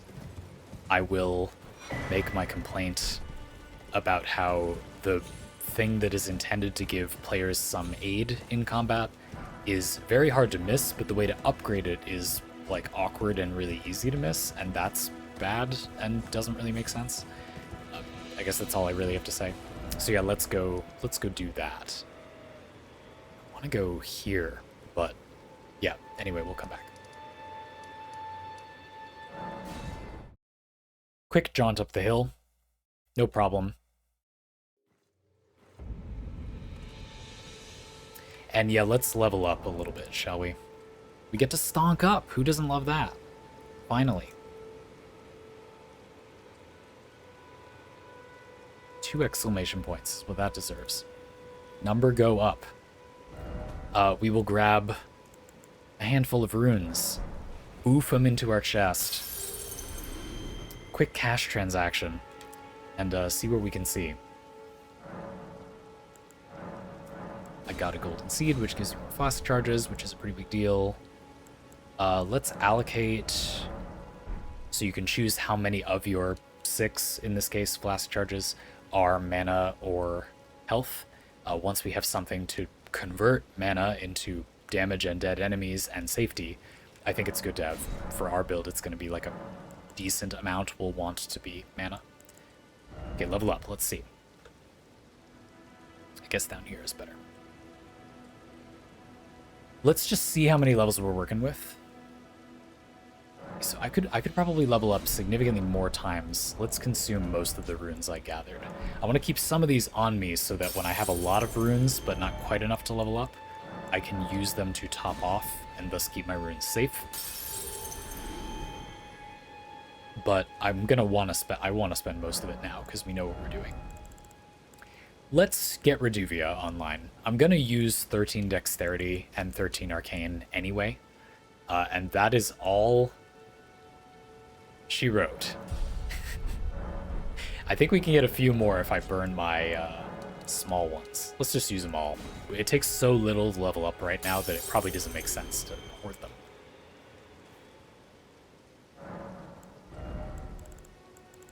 And I'll spend a few on Vigor, perhaps.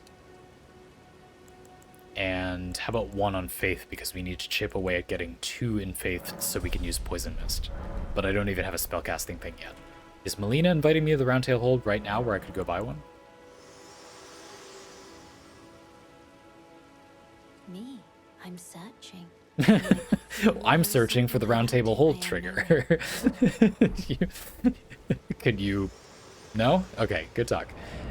Let's... That's fine. No, it's fine, it's fine. I didn't want that. Oh, derp. This has an ash of... okay, that's a little frustrating. It's okay, we can just put it away. I forgot about that.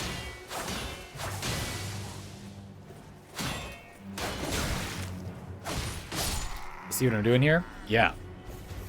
Where's that one guy from before? Hey. Hey, you.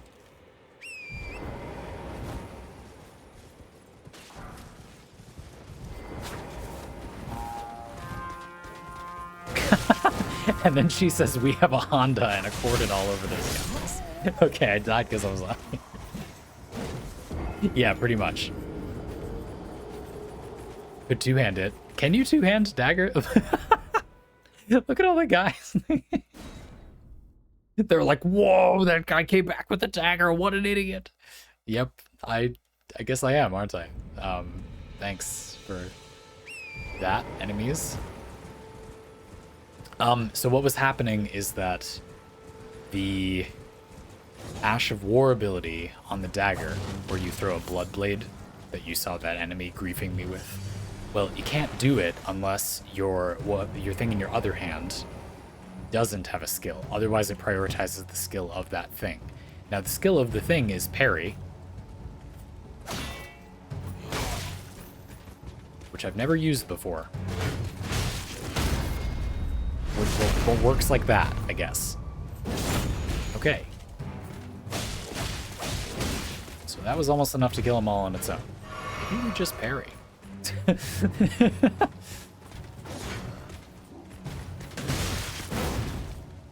But a lot of it, because I haven't used it at all, a lot of the timings I just won't know. That wasn't too bad. Okay. To get used to it, though. Oh, easy money, baby. Get him out of here. Get him out of here. We build faith in arcane, but don't use any of it, and make a full parry build. That's what we're doing. So you're telling me it's a skill issue? That is actually what I said. Yeah. Yep. It is. That it is. Feeling hot, hot, hot. Oh, hey, oh. Nope, I failed that time. That's not hot, hot.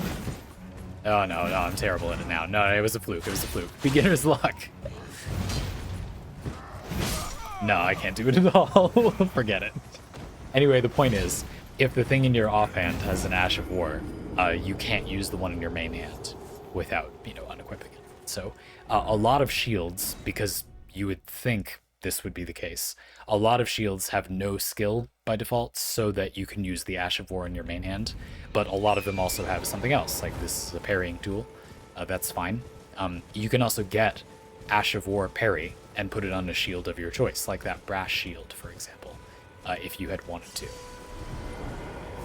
Of course, we also have guard counters, which require no real timing to pull off, and which you can just do. Lol. Okay. Next.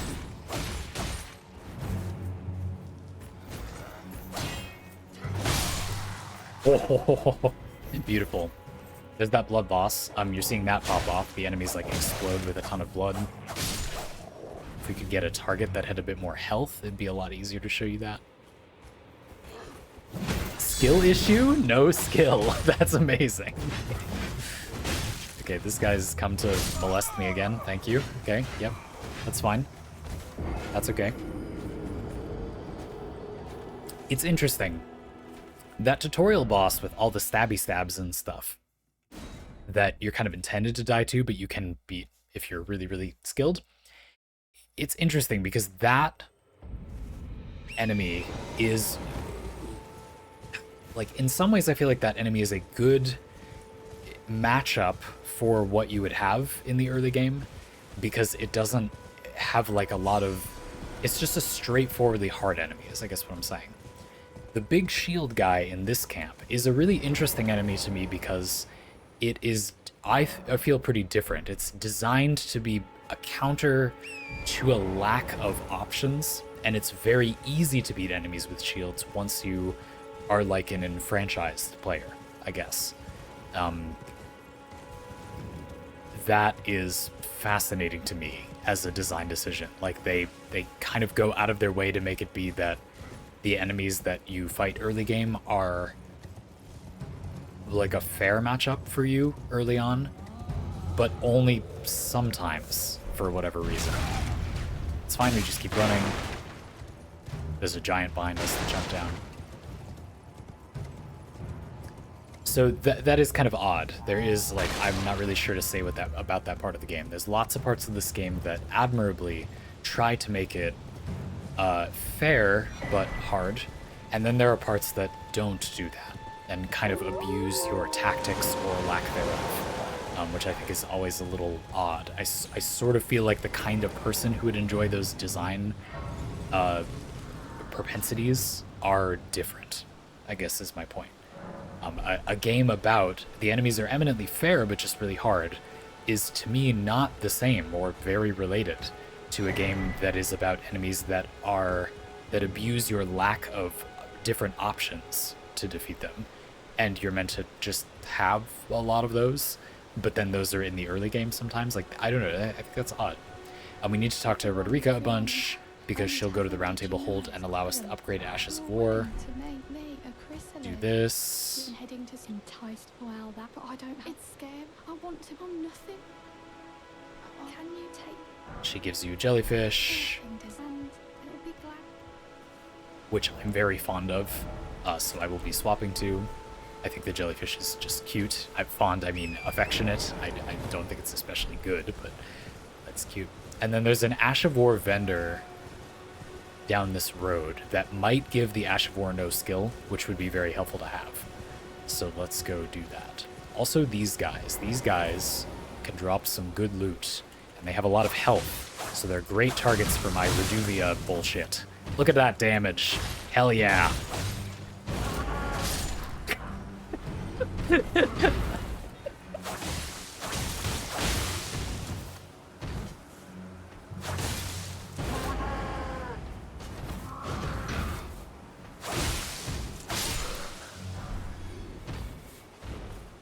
Yeah, you see what I'm doing?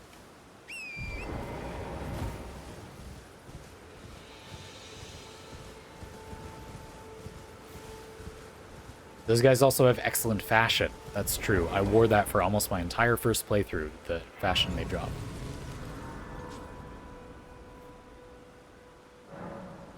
Excellent. Well done. 12 Faith. You can cast that poison ability once we find a way to spellcast.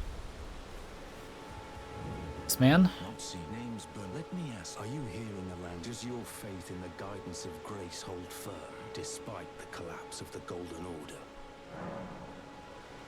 Well,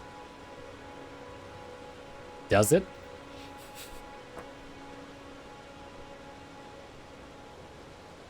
Ragnavar, you said Jelly's a really solid summon unless they nerfed it since I played. I wasn't claiming that it was bad, just that I wasn't claiming it was good.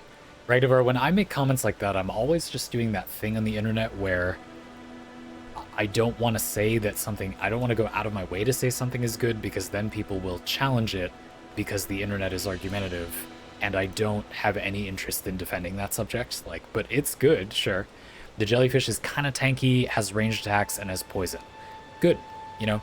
I do think the wolves are also really good, but status effects in Elden Ring generally do % damage to enemies. I have no idea why they chose to do that. I think that's kind of strange, though I guess I have a guess, but it's still really weird. And the result is that it's usually very strong, like having a source of any status effect pretty much is incidentally is good. That's my best guess about why they did it.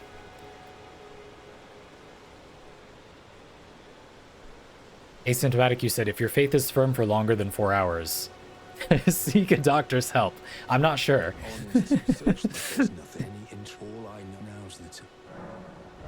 Battle arts. Indeed. And this guy sells, there it is. Ash of War no skill, which we will pick up immediately.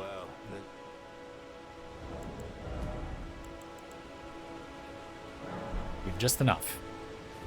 Quick cash transaction. Make a little microtransaction. And we'll just buy Ash for no skill. Ooh, Endure is here too. Nice. Good. That will be helpful soon. Now we can just apply that. And you can apply these as often as you want, so I can just move it around. Now I have the ability to... Imagine paying to be taught no skill. Scam of the century. How to pay for no skill. Local YouTuber pays for no skill. Glorious. I can now block with this and such and still use Reduvia's slash. Quick note about that since we're here, actually. What a business, really. Your target customers are exclusively talented people. That's odd. Reduvia's slash is interesting because the blade also hits when you do this slash. So you can see I swing it, and a blood blade comes out. But the dagger actually also gets a hit and applies its own bleeding buildup. So it's very strong at close melee range as well. Like if I do, we'll just go in.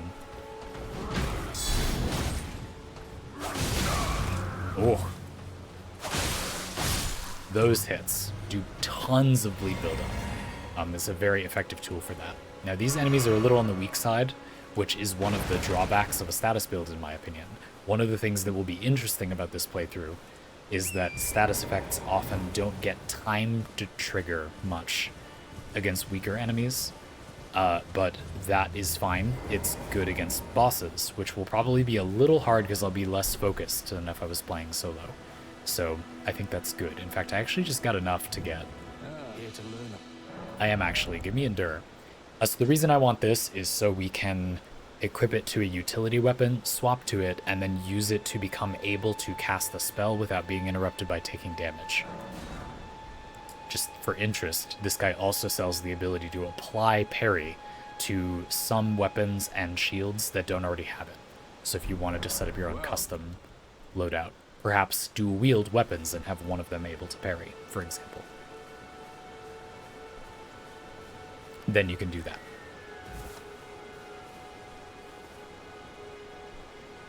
Yes. Tori, you said, I'm a bleed enjoyer for sure. It seems like some of the hardest bosses in the game are semi-vulnerable to bleed. Yeah, I would say, my opinion, from a game design perspective, is that bleed is a little overpowered. Like, it's a little bit, it just is objectively a little bit too strong.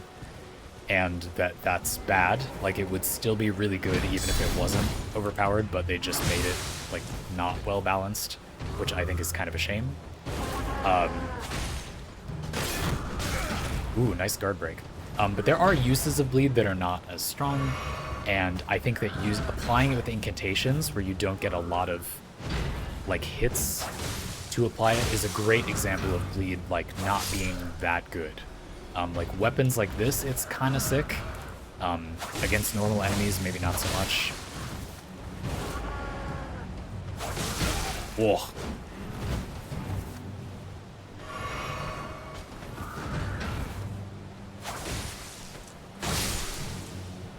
Very satisfying blood explosion when it triggers. But personally, I feel like that's going to be a good fit for this playthrough, because if bosses were quite challenging, it's going to be difficult for me to beat them while distracted by interacting with you folks, like just having a full-blown conversation, analyzing the design of this game. I'm not going to be at my very best with dealing with enemies, you know. Fortunately, I think a lot of the other status effects are not bad, but maybe require a bit more work, let's say. So that will be quite interesting. Good. I feel like we're at a solid stopping point. I kind of wanted to talk about fun, subjective fun in these games, but we don't really have the build. So let's get into that when we do. The thing I was going to say is that I think one of the things that correlates with fun is variety. Doing the same thing over and over again can be fun. There can be very fun, like just one attack and you kind of lean into it, and it can be surprisingly very fun. And there is some taste, of course, but it does correlate with fun that you have a variety. Status builds that are, well, this status build, if you do like a bunch of different statuses, therefore, in my opinion, correlate with something people would like. You'd expect relatively more people to like them because they revolve around doing many different things rather than just one. So I do think that that will be interesting. I think that will be fun. Certainly that's fun for me. That is just my preference anyway.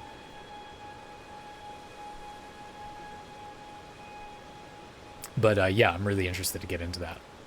Right, Ivar, you said big dual wield with one art as a primary and another to swap with two-handing lover myself. Bloodhound Step is really good at a better dodge roll, and using a two-handed weapon's Ash is a big move when you have an opening. Yep, I agree. I love Bloodhound Step.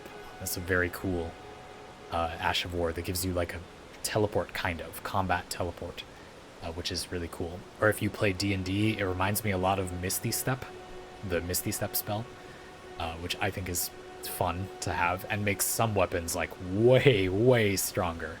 having the mobility increase is so powerful on the right weapon. Anyway, looking forward to it. So we did a pretty good job setting things up. We got access to Ash of War. We got a basic weapon to like kill bosses with. Like this will be fine for the early game bosses. I have a shield. We have Ash of War no skill. We have Ash of War endure so that I can get spell casting. We don't have the spell casting yet, but we have a spell worth casting, Poison Mist, and the stats to support casting it. Pots acquired, decent Spirit Ash, the Stone Sword keys to do that dungeon. We're all ready next session to sit down and do the dungeon for the Dragon Communion Seal. Might as well just do it now, I figure. And the Dragon Communion thing to get to the island where you can consume dragon hearts to get abilities. That is important. I don't know if we explained. Some of you just know, because those are one of the sources of incantations that scale with Faith and Arcane, or require Faith and Arcane, and thus it's one of the early game payoffs for Faith and Arcane. Even better, a lot of the Dragon Communion abilities do not require very much Faith and Arcane. It's just that requiring a decent Arcane investment that normally does absolutely nothing for Faith is a pretty big opportunity cost for builds that don't use the Arcane for something else. For a build that does use Faith and Arcane at the same time, I would argue that that is an early game payoff for building that way. You get to use definitely very powerful for the investment abilities that are normally a very big opportunity cost for other builds, but for this build they aren't. We don't have to pay anything to get those. So that will be very strong. That's going to be a big power spike for this build. Probably after we do that, the dragon thing is like right here. It's a cave here and then it leads to this island. And then of course, the place where you get the Dragon Communion Seal is right in here, right where we started the game. Once we do those, likely we should just storm Stormvale, because we're going to be very strong relative to the level of progression. This game build will unexpectedly, maybe, have a very powerful early game start once we've set everything up. So we have clothes, no shoes, but clothes. Good. You know, not my favorite clothes, but beggars, as they say. They're fine, you know. A little showy. I don't really like, what is this, Godric's? Tree and Beast surcoat. Armor worn by soldiers loyal to Godric the Grafted. Indeed. The surcoat depicts the distant Erd Tree and the Beast Regent, an emblem of the Golden Lineage. Both are symbols of glory, now past. But also future, because we're going to kick some serious ass in this giant tabard.